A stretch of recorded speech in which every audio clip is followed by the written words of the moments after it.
Hello again, this is Dr. Jimmy once more. This is still the 4th of July. Bob the cat is still 12 years old and she's still lying over there behind the computer taking a kitty nap. I'd hoped she'd come out to say hello at some point. Maybe she will, maybe she won't, I don't know. But this then is my 7th video in my History of Halloween Horror Nights 23. What evil has taken root? The event that was held, of course, in 2013 at Universal Studios, Florida. And in my previous video, I had started talking about the haunted house, Resident Evil Escape from Raccoon City, mentioning that it was based on the video games themselves, especially Resident Evil 3, featuring Nemesis, and also was a bit more cartoonish and a bit camp. And if you didn't take it seriously, oh god, the BBC is calling me now. What the hell is that? Oh, another suicide bombing? Good god, what's wrong? What's wrong with people nowadays? This one apparently happened in Saudi Arabia, in Medina. Oh my god, that's one of the holiest cities in Islam. Right outside the Mosque of the Prophet. That's the first mosque ever built. What's wrong with people? Now they're trying to blow up their own sacred places? I mean, that's crazy. Why would you do that? You know why? They want to start a war. They want to kill everyone, get excited and go crazy and kill everybody. That's what they want. Lunacy. There's another evidence that all of our imaginary horrors, all of our fun at horror nights, that's not evil or scary or bad. It's real life that's fucking scary. So, dear me. Oh well, sorry about that. It's just a bit of a downer. Well, let's continue anyway. Resident Evil was a light-hearted house, really. You can sort of see it as not too serious. At least that's the way I felt. And if you went in with that in mind, you might enjoy it more. Some people thought it was too cartoonish and not scary enough. But in some ways, it really did resemble the game in a lot of ways. When you go in the house, my god, it's just like stepping into the damn video game. You got a street set and there's some shops, and signage on the shops are right out of the ones in the game.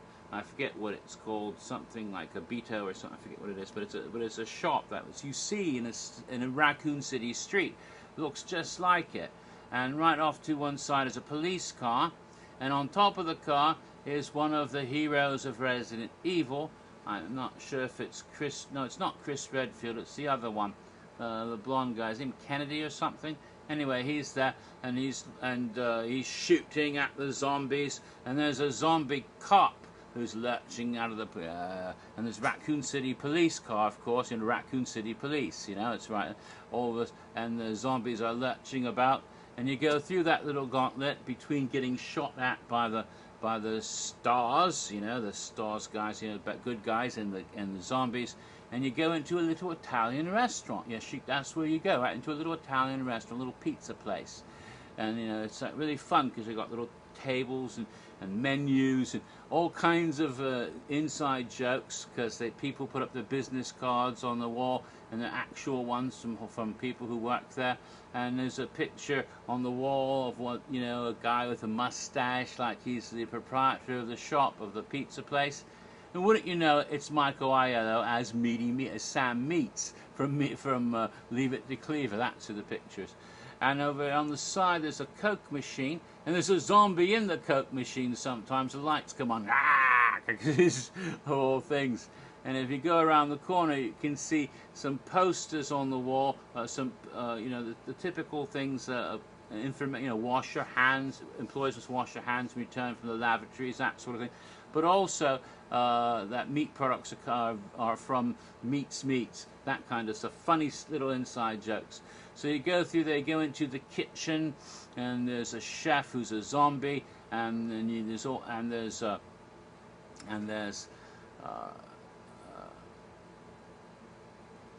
there's like hanging salamis and things in there. It's all quite fun.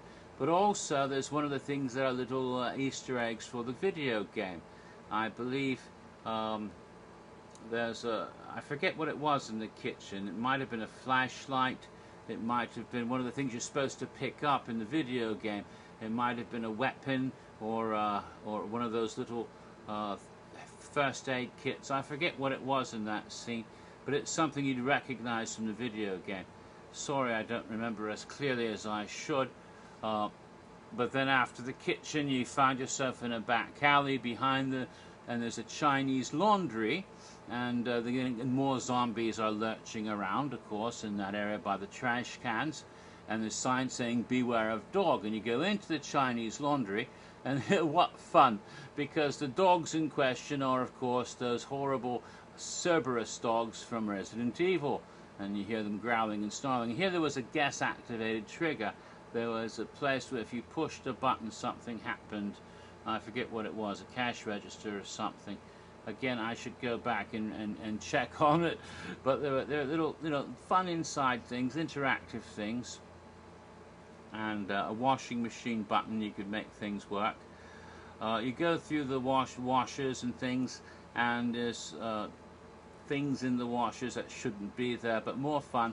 On one side are the dogs, and the dogs come out rah, rah, rah, from between hanging clothes in the plastic wrap for the dry cleaners, right? Rah, rah, rah, dogs. And of course, what they did with these dogs, you do see a big whole dog in an alcove before you go through there, and it's just a statue, just a model of a dog lying on the ground. Rah, then you hear a growly, snarly voice.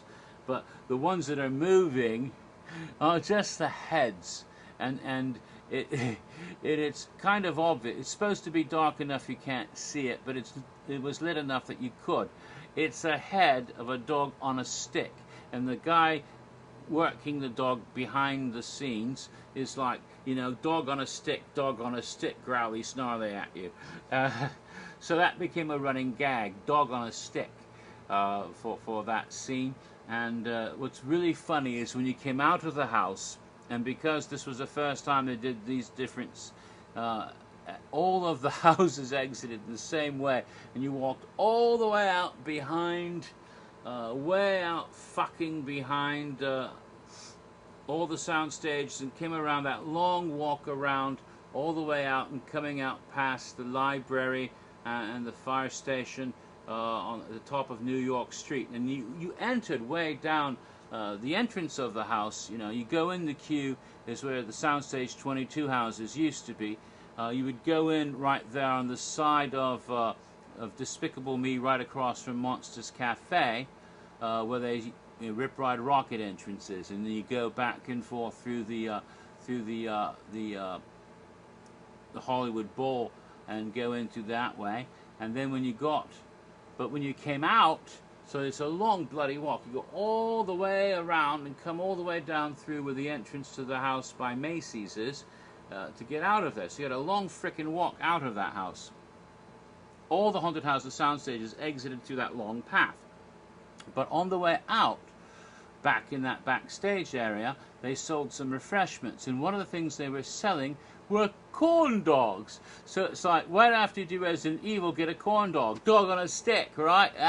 So I thought that was hysterical. I did that once. So after the dog on a stick, you go through some more scenes where you encounter, like I said, a save point. And it's all kinds of ammunition in there, so you can pick up your ammunition. Of course, you're not supposed to actually pick it up. It's glued to the ground. But there are boxes of ammo and other weapons were lying here on one side. Oh, there's a weapon there, another weapon you might pick up if you were actually playing the game and in the video. And there was a typewriter. And the typewriter, of course, is a save point in Resident Evil. So that was right there, the exact type of typewriter they use in the game. So that was a little clever gag. And you go through some more alleys, and one of those big green whatever it is, one of the monsters in the game is lurking out of a window at you. It's all really cartoonish, and there's lots of graffiti in that area, made it look even more cartoonish. There's a couple of lickers. One comes out of a window, the other's up on the wall above you with its tongue coming down. If it had the tongue, sometimes the tongue was missing, and I guess some asshole pulled it out. The one in the window is a puppet operated by a scare actor. The one above is just a static figure, but the lickers are there with their tongues. and then of course Nemesis himself. And on the way you pass some herbs.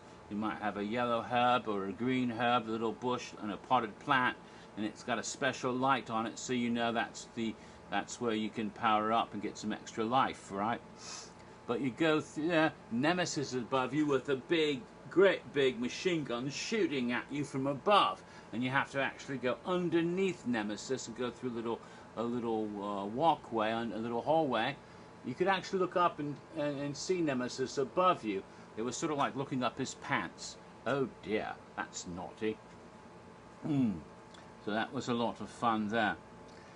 Eventually, after going through a lot more scenes of zombies and shooting, and there's like signs, no guns in this, do not use firearms in this location. And of course, everyone's shooting, or cops shooting at monsters.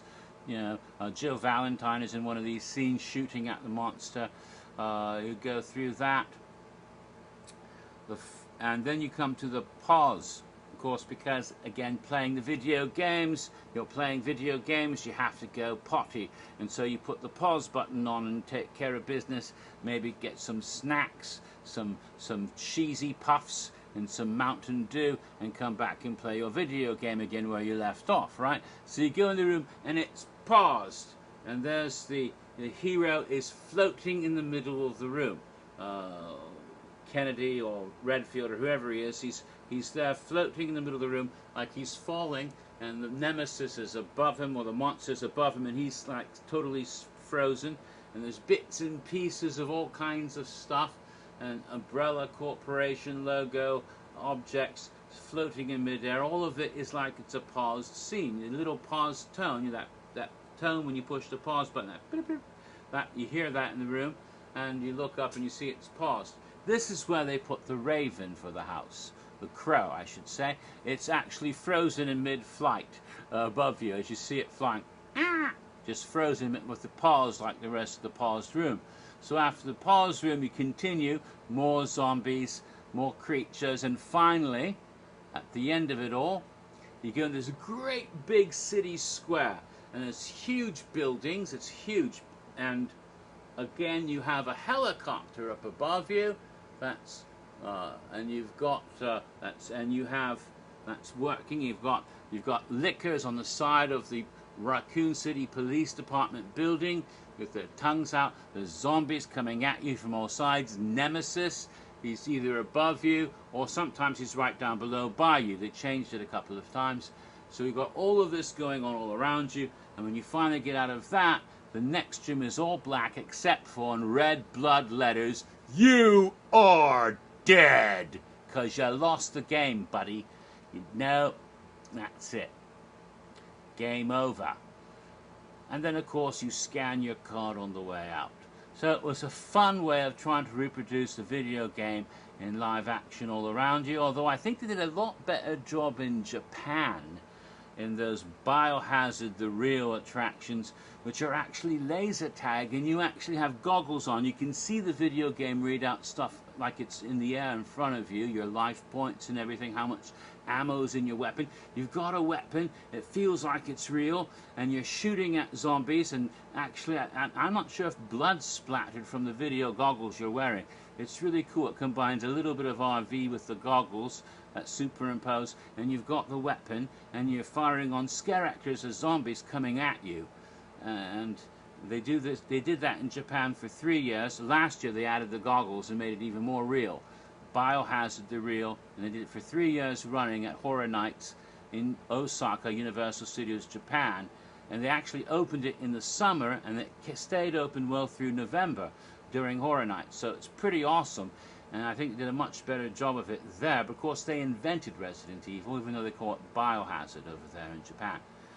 So didn't quite match up to what they did about Resident Evil at our sister park there in Osaka, but it was still pretty fun nevertheless. You know, for a haunted house with the budget they have in Orlando, I liked it. Though some people didn't like it so much, I liked it, and it was fun. And of course, you scan your Legendary Tooth card on the way out. And again, I made a cocktail for Resident Evil, Let me find it. There it is. For Resident Evil, a salty zombie dog. What else? A variation on a salty dog, but a salty zombie dog with a twist on its liquor. Grapefruit juice, Rose's lime juice, and tequila.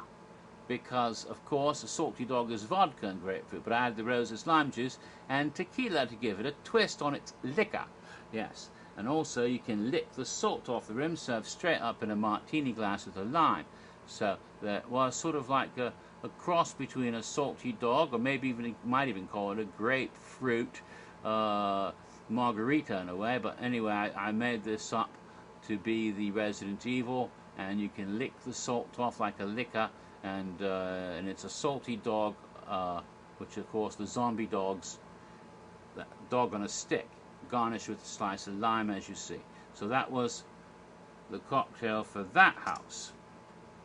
Right, okay, moving right along, we go to the third house of Halloween Horror Nights 23, and it shouldn't take too long to get through this, because I've already gone through it in a previous video for Halloween. No, I'm sorry, I'm wrong. This was the first time. Never mind. Didn't say that. It was last year they repeated the house. Yes, this year, it was 2013 was the first year for the house. Yes. Never mind. Sorry about that. Rectocranial inversion. Yeah, brain fart. Yes. Yes, there's the second. This was the first time they did the house. This was the house they had wanted to do in 22, but couldn't, and did Silent Hill instead. But they got the rights all sorted out, and at last they did An American Werewolf in London. Aroo! Yes, Werewolves of London. Yeah, that song isn't in the movie, though, oddly enough. Because there's some great songs in the movie. There's, you know, Blue Moon, what was it? A Moon Shadow. But anyway, the song is the American Werewolf in London. The house was in Soundstage 22, the soundstage that gets used more than any other. And this one you actually went through at the Twister queue. Usually it was a different soundstage there, but they changed it up because they added 2 more houses. Ended up with 4 houses and soundstages that year. I think that was the first time they did 4 soundstage houses. So Soundstage 22 had American Werewolf in London, and when you went in, and of course based on the great film with John Landis, classic horror movie from 1981, I think it was. Or, yes, 1981. I first saw it in Hawaii when I was just after I graduated from high school in the Cinerama Theatre in Waikiki. A movie that's scary but also funny, and very good film. Now, I don't think I need to tell you the whole movie like I did with Cabin in the Woods. Take up too much time. So American Werewolf in London, you went into the house and it took you right into the movie. That was the idea, to try to recreate the movie almost scene by scene. You start off with the Slaughtered Lamb pub out on the moors of Britain, where David and his friend Jack go on their holiday to American boys in Britain, and they go into the Slaughtered Lamb pub and they notice the star on the wall, and you go into the Slaughtered, there it is, just like the movie with the sign, and it doesn't have a lamb at all. It has a big snarling wolf's head decapitated. What is that all about? You go inside the pub and it's just like a pub. You've got the bar, you've got all kinds of beer all over the place, you've got a dartboard on the wall, and on the other wall you see the pentacle, the sign of the Wolfman. And just like, but you don't see anybody else. They didn't have any people in the pub. They decided not to show the humans in it, not to show the other people, the other patrons, or Jack and David, or the bartenders. It's all empty, and they evoke the movie through sound. So you hear the dialogue. You hear, oh, what's that star on the wall? And, you know, you hear that when Jack said that. You hear a light shines up on the dartboard. You hear, you made me miss. And then you hear them saying, you better get out. And the woman saying, You know, stick to the road, keep clear of the moors, beware the moon, and then you go out of that and you find yourself outside in the darkness. And it's kind of weird because this is kind of a weird scene. What is this? It's almost like you're out in the woods or something. Maybe they wanted to throw some into the woods in all of the houses. There wasn't any in Resident Evil, but here there was a little bit of, although there were some roots in one scene. You go through this and there's like, you think there might be something there, but there isn't. And then you come across what looks like a graveyard, and there's some tombs there. That's kind of weird. And if you looked really, really carefully, you would notice some of those graves were from the cemetery from the year before, including the King Kong and the shark that they used as inside jokes on those cemetery sets from the Iniquitous in 2012. They reused those, and if you look really carefully, you could see the King Kong figure and the shark figure. And then you see the first werewolf, because the next scene is David being attacked by the werewolf, and he's on the ground and he's and the wolf is on him. Literally, it's a huge puppet that looks alive and real, and it's snarling and grabbing and ripping at his fish, and you hear that horrible howl from the movie. I can't even imitate it. The one from the movie, if you hear it, you know it, and it's like, oh fuck, because there it is right there happening, you know, timed and brilliant with flashing strobe lighting. That year, the scare actors could set off when they wanted to these effects, you see. One in 2015, it was all done on a timing thing, which wasn't as good. But the one in 2013, it was much better. They knew when to get you with these. So as you walk by, they'd do it just then, and this guy would be, you'd see this. And that was the first werewolf you saw, and it was like, holy fuck. And it set you up for the rest of the house, which I have to do in part 8.